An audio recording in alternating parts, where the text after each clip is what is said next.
William Collins and Argo present Sons and Lovers, written by D.H. Lawrence. Read by Sir Ian McKellen. The Bottoms succeeded to Hell Row. Hell Row was a block of thatched, bulging cottages that stood by the brookside on Greenhill Lane. There lived the colliers who worked in the little gin pits 2 fields away.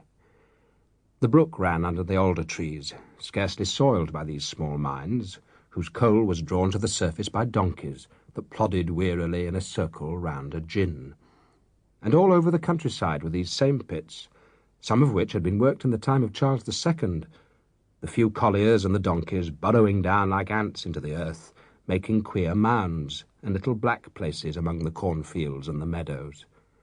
And the cottages of these coal miners, in blocks and pairs here and there, together with odd farms and homes of the stockingers, straying over the parish, formed the village of Bestwood. Then, some 60 years ago, a sudden change took place. The gin pits were elbowed aside by the large mines of the financiers. The coal and iron field of Nottinghamshire and Derbyshire was discovered. Carston, Waite and Co. appeared. Amid tremendous excitement, Lord Palmerston formally opened the company's first mine at Spinney Park, on the edge of Sherwood Forest. About this time, the notorious Hell Row, which through growing old had acquired an evil reputation, was burned down, and much dirt was cleansed away. Carston, Waite and Co. found they had struck on a good thing, so down the valleys of the brooks, from Selby and Nuttall, new mines were sunk, until soon there were 6 pits working. To accommodate the regiments of miners, Carston, Waite and Co. built the squares, great quadrangles of dwellings on the hillside of Bestwood, and then, in the brook valley, on the site of Hell Row, they erected the Bottoms. Mrs. Morrell was not anxious to move into the Bottoms, which was already 12 years old and on the downward path when she descended to it from Bestwood, but it was the best she could do. Moreover, she had an end house in one of the top blocks, and thus had only one neighbour. On the other side, an extra strip of garden. And having an end house, she enjoyed a kind of aristocracy among the other women of the between houses, because her rent was 5 shillings and 6pence, instead of 5 shillings a week. But this superiority in station was not much consolation to Mrs. Morrell. She was 31 years old, and had been married 8 years.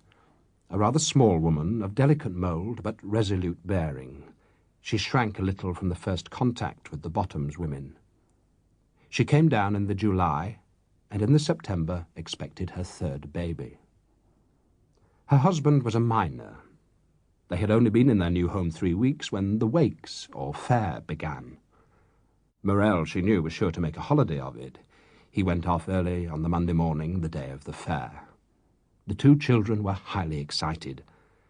William, a boy of 7, fled off immediately after breakfast to prowl round the wakes ground, leaving Annie, who was only 5, to whine all morning to go also. Mrs. Morrell did her work. She scarcely knew her neighbours yet, and knew no one with whom to trust the little girl, so she promised to take her to the wakes after dinner. William appeared at 12:30. He was a very active lad, fair-haired, freckled, with a touch of the Dane or Norwegian about him. "Can I have me dinner, mother?" he cried, rushing in with his cap on. "'Cause it begins at 1:30. The man says so." "I want to go, said Annie, beginning to cry. "Well, and you shall go, whining, whistling little stick," said the mother. And later in the afternoon she trudged up the hill under the tall hedge with her child. The hay was gathered from the fields, and cattle were turned onto the Eddish. It was warm, peaceful. Mrs. Morrell did not like the wakes. There were 2 sets of horses, one going by steam, one pulled round by a pony.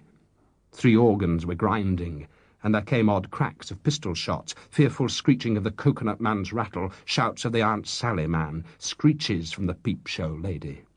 The mother perceived her son gazing enraptured outside the Lion Wallace booth, at the pictures of this famous lion that had killed a Negro and maimed for life 2 white men. She left him alone and went to get Annie a spin of toffee.